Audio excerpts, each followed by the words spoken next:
maalmahan waxaa aad loo hadalhayaa dhismaha Hagia Sophia oo mar kale masaajid laga dhigay kadib ku dhawaad 90 sano oo uu madxaf ahaa.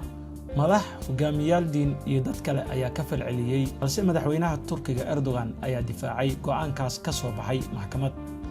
haddaba aanu eegno shanta dhisme ee masaajidda ahaan jiray kadibna kaniisad laga dhigay ama kaniisad ahaan jiray oo hadda masaajid ah. kow waa Hagia Sophia, waxa uu ku yaalaa Turkiga. dhismaha caanka ah ee madxafka ee ku yaal Istanbul, Hagia Sophia ayaa dib loo dhigay ama looga dhigay masaajid. dhismahan wuxuu ahaan jiray macbad oo ay lahaayeen boqortooyo haysatay diinta Orthodoxiska oo maamuli jirtay Istanbul xilligii Cusmaaniyiinta ay qabsanayeen lagu magacaabi jiray Qusdandiiniya. madaxweynaha Turkiga Rajab Tayyip Erdogan ayaa go'aanka ku dhawaaqay kadib markii maxkamad ay meesha ka saartay in dhismaha uu yahay madxaf. xaruntan oo la dhisay 1500 sano ka hor waxaa masaajid loo bedelay kadib dagaal culus oo Cusmaaniyiinta ay ku qabsadeen magaalada sanadkii 1453. sanadkii 1934 ayaa laga dhigay xarun madxaf ah. haddana waxay ka mid tahay goobaha dhaqanka ee UNESCO aqoonsan tahay. qaar ka mid ah muslimiinta Turkiga ayaa muddo dalbanayay in dib looga dhigo masaajid, inkastoo ay jireen dad aragtidaas diidanaa. isagoo difaacayay go'aanka, madaxweyne Erdogan wuxuu xaqiijiyay in dalkiisa uu xor u yahay gaaridda go'aamo madax bannaan, taasna ay tahay mid arrinta ay ka dhalatay in dhismaha dib loogu celiyo masaajid. masjidkii Babri waxa uu ku yaalaa Hindiya. sanadkii 2019 dhismaha lagu muransanaa ee masaajidka Babri ee ku yaal Ayodhya oo ah waqooyiga Hindiya ayay maxkamad amartay in laga dhigo macbad Hindu. dhismahaas ayaa ahaan jiray macbad, waxaana la sheegay in markii muslimiinta ay qabsadeen halkaas sanadkii 1528 laga dhigay masaajid. kiiska maxkamadda oo ahaa mid si weyn loogu murmay ayaa qaatay muddo 10 sano ah. waxaa la isku haystay cidda dhismahaasi iska leh, muslimiin ama Hindu. muslimiinta waxay heli karaan dhul kale oo masaajid ay ka dhistaan, ayay tiri maxkamadda xukunka riday. dad badan oo Hindu ah waxay aaminsan yihiin in dhismaha uu yahay meesha uu ku dhashay mid ka mid ah dadka ay caabudaan oo lagu magacaabo Lord Ram. muslimiintana waxay sheegeen in muddo aad u fog oo jiilaal ah ay halkaas ku cibaadaysanayeen. waxyaabaha lagu muransanaa way badnaayeen, balse waxaa xudun u ahaa dhismaha masaajidka Babri oo qarnigii 16aad ay qabsadeen muslimiinta. sanadkii 1992 dad Hindu ah oo caraysan ayaa masaajidkaas ku duulay, wayna burburiyeen. waxaa la sheegay in rabshadahaas ay ku dhinteen ku dhawaad 2000 oo qof. maxkamadda waxay sheegtay in warbixinno caddayn ah oo laga sameeyey dhismaha lagu ogaaday in uusan ahayn mid muslimiintu ay dhisteen. waxaa tijaabada lagu sameeyey haraaga dhismihii masjidka Babri ee la burburiyey. go'aanka maxkamadda ayaa lagu sheegay in dhismaha dib loogu celinayo macbadka Hinduuga ee Lord Ram, iyadoo muslimiinta la siinayo dhul meel kale ku yaal si masaajid ay uga dhistaan. balse maxkamaddaas ayaa xukuntay in burburintii masaajidka Babri uu ahaa arrin sharciga ka soo horjeeda. golihii muslimiinta oo aan ku qancin go'aanka maxkamadda ayaa sidoo kale sheegay in aysan racfaan ka qaadan doonin xukunkaas.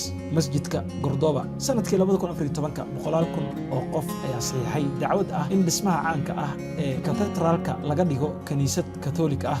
dhismahaas wuxuu asalkiisi ahaan jiray masaajid ay dhistay dowladdii Islaamka ee Andalus ka hor inta uusan kaniisad noqonin qarnigii 15aad. dhismahaas oo muslimiinta ay bilaabeen, masiixiyiinna ay dayac tireen, weli waxaa ka muuqda astaamaha kala duwan ee labada diin. dhismaha weli waxaa ka taagan muran ah nooca masiixiyiinta ee iska leh. mid ka mid ah dadka saxiixay dacwadda ayaa sheegay in la isku dayayo in la bedelo magaca oo meesha laga saaro masaajidka iyo katedraalka, balse masiixiyiinta Katooligga ayaa beeniyey in ay doonayaan in taariikhda dhismahaas ay bedelaan, wayna aaminsan yihiin in meesha ay masaajid ahaan jirtay. suuragal ma ahan in la tirtiro taariikhda Islaamka ee dhismahan, ayuu baadari BBC-da la hadlay sanadkii 2014 u sheegay. dhismahaas waxaa sanad kasta u dalxiis taga ilaa 1.3 milyan oo qof oo daafaha caalamka ka kala yimid Britain. kaniisad hore oo masaajid laga dhigay sanadkii 2007 maamulka magaalo ku taal Britain ayaa u codeeyey in kaniisad hore laga dhigo masaajid. codka golaha deegaanka oo ahaa mid aad isugu dhow ayaa dhaliilay in meeshaas lagu soo afjaro muran qaraaraa oo aad u dheeraa, wuxuuna suurtageliyey in muslimiinta laga badan yahay ay helaan meel ay ku cibaadaystaan. dhismahan wuxuu ahaa kaniisad, sidoo kale muddo 40 sano ah wuxuu ahaa warshad kadib markii la waayey dad ku cibaadaysta. arrintaas waxaa muslimiinta ku hogaaminayay nin asal ahaan ka soo jeeda Pakistan oo lagu magacaabo Shiraz Arshad. wuxuu sheegay in muslimiinta ay cod ku leeyihiin in dhismaha kiniisadda ee la iska xiray ay ka dhigtaan xarun cibaado.